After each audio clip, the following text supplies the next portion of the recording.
చూసింది కదా, ఇదే రేవంత్ రెడ్డి గారు తెలుగుదేశం పార్టీ డబ్బులు తెచ్చి ఎమ్మెల్యేలను కొనుగోలు చేసే ప్రయత్నం చేసి ఓటుకునేటు కేసులో జైలుకు పోయిన విషయం మీ అందరికి తెలుసు.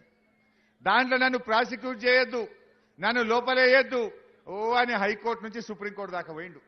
మొన్ననే సుప్రీంకోర్టు ఇచ్చింది తీర్పు, నువ్వు తప్పు చేసినావు, నీ మీద చర్య తీసుకోవాల్సిందే, విచారణ జరపాల్సిందే అని చెప్పి నిన్న సుప్రీంకోర్టు కూడా తీర్పునిచ్చింది. అంటే దీన్ని బట్టి ఎప్పటికైనా న్యాయం గెలుస్తుంది, ధర్మం నిలబడుతుంది.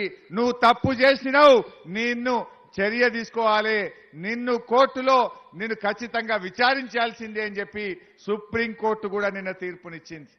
అంటే ఇవాళ కాకపోతే రేపు, రేపు కాకపోతే ఎల్లుండి విచారణ అయ్యేది ఖాయం, జైలుకు పోయేది కూడా ఖాయం. అందువల్ల నేను మీతో కోరేది ఒక్కటే, అనవసరంగా మనము ఈ మాయ మాటల్లో పడి ఆగం కాకుండ్రి. ఇలా మంచిగా పనిచేసే ఎమ్మెల్యే తండాలకు రోడ్లేసిండు, తండాలను గ్రామ పంచాయతీలు చేసిండు. అదే కాంగ్రెస్ పార్టీ గతంలో తండాలను గ్రామ పంచాయతీలు చేస్తామన్నది మాట తప్పింది.